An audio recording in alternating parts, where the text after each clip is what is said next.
और फेसबुक से प्यार भइल, इंस्टा पे इजहार भइल, व्हाट्सएप से चैट भइल, मैसेंजर से बात भइल।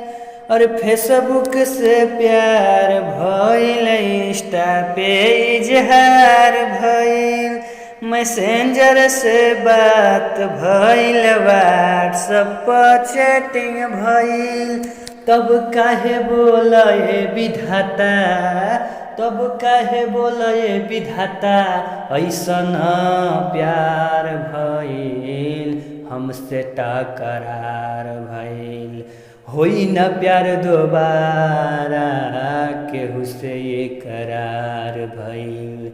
अब पंकज से प्यार रहे, दूसरे फिर भुलाई गईल।